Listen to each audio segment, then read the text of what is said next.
Hey guys, it's the dude from Beast Mode Gaming. Right, so I've had a couple more requests to do an updated video tutorial on how I record my gameplay, how I record my desktop, and do tutorials and sort of just how I organize stuff. And I do actually have a video of this out already. It's a little bit outdated because Nvidia changed their software. So I'll just show you how sort of the new layout looks, how it works, and basically still how I have my stuff set up. Also a couple of things that I hate about the new software. Okay, so the first thing you want to do is you want to go down to the bottom right hand corner, right click on Nvidia GeForce Experience and go in. So once you've done the update, you'll find it'll look a bit different. Immediately when you try and go into GeForce Experience, it'll say please create account, and if you don't create an account you can't actually go in there or change any settings or do anything. They're basically forcing you to create an account, which that's the number one thing that I hate. I think it worked perfect before and there was no need to really change it. So that's the first thing. This is the screen that you're confronted with. It's basically your home screen. So the first thing I do when I come in here is I always go to drivers, make sure I've got the latest driver, in which case I do, and we'll go back home. So what you want to do is, if you click, it says over here, share your greatest gaming moments.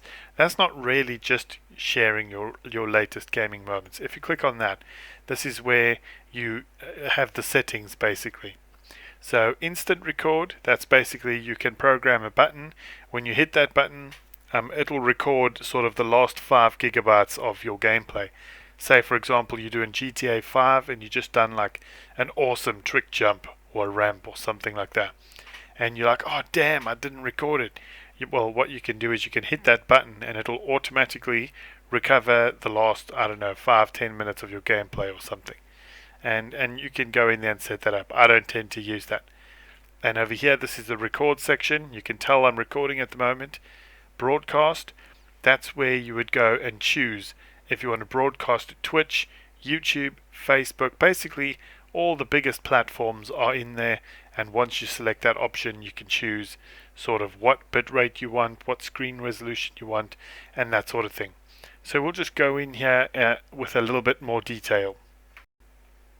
Okay, so once you click on instant recording, this is what you're gonna sort of be confronted with.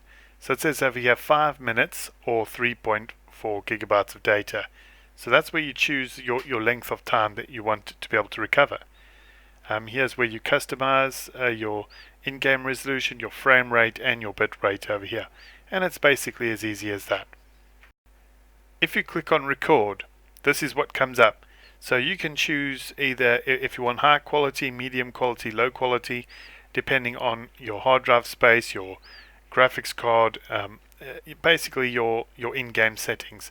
I choose custom, and then I chose my resolution of here to be 4K or in-game basically, because I only play in 4K.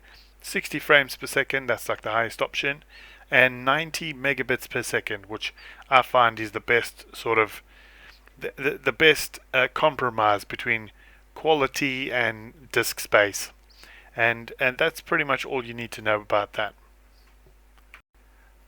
When you click on broadcast, this is where you get to choose where you want to broadcast. So Facebook, that's custom, that's 720p is the highest you can do in there. If I click on YouTube, you can basically choose over here again custom profile. You can do up to 1440p in there, and again 60 frames per second if you want to. And then your bit rate, of course, you can jack that up to whatever you want. Twitch, when I do Twitch, I usually do 1080p, 60 frames per second, and I leave that on 9 megabits per second. That's basically all you want to do with that.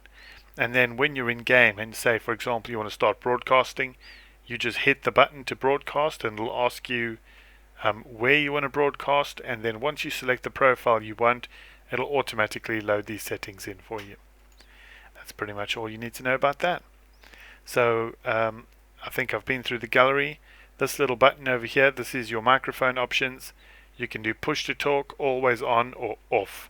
So it'll record your TeamSpeak because that's coming through your sound card, but your actual microphone, it won't pick up if you turn that off. Mine's always turned to push to talk, and for the sake of this video, I've set it to always on, just so I don't have to hold the button down and you get that annoying chime sound of like a stuck button, like bing, bing, bing. Drives me crazy. When you click on settings, you have a few options over here. So if I click connect, this is basically what I want to connect to. So here's my Twitch. That's really the only thing I connect to. I don't stream to YouTube or any of this other junk. Overlays. Basically this shows over here that you've got your little thingy recording here in the corner. So if you see the little icon, then you know you're recording. And as far as I'm aware, it doesn't show up in the video. I don't think you can see mine on this video. Then you got a little eye over there, which is your viewers. Now that basically just shows you how many viewers you got on Twitch. So when I'm streaming, I can see, oh cool, there's like 10 people or 20 people watching my stream. And you can turn those off, of course. Or you can choose where you want that to be, just by clicking in the quadrant where you want it to be. Easy as that. So I'm just going to show you real quick what happens to my files after, say for example, I press the record finish button and my recording's done. Where the files go, what happens to them. So what I would do is, I'll just go in here into the server, and I've got a little folder here called capture, and that's on my server. So all the footage I capture goes into here. So you can see desktop, a couple of games in here, Dying Light, Grand Theft Auto 5, Secret World, and in here are the videos that I've captured. And from there, the ones that need editing are moved to edit folder, and if they don't need editing, they go straight to upload. So once I've done the edit, they'll go into upload, and then I'll know that once these files are uploaded, I can delete them, and then all the others are sort of rubbish, if that makes sense. So everything's sort of structured a little bit over there.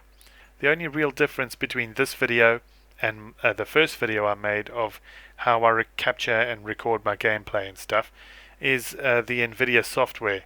So they obviously changed that. That drove me crazy.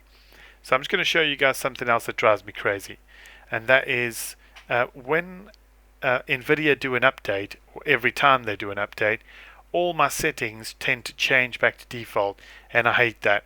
Like I'll be recording a video and all of a sudden I'll get a message saying C drive full, and I'll be like, wait a minute, how can that be? Because my videos are supposed to be going to the server, and they just randomly change my stuff from the server, like hard drive, to the videos folder on the C drive, and that drives me crazy. So every time there's an update, I have to go back in, make sure my push to talk is enabled, make sure the right folders are selected, and all that stuff, and that drives me crazy. So that, and the fact that I had to create an account, that drove me crazy as well, because you shouldn't have to do that stuff. It worked perfect the way it was, and they shouldn't have changed it. I'm going to end this video here. I can't think of anything else to tell you guys. Expect some new content. Now that I have a bit of spare time, I'll do my best to get some videos out, and if you have any questions, pop them down below, and I'll see you guys in the next video, hopefully. See you later.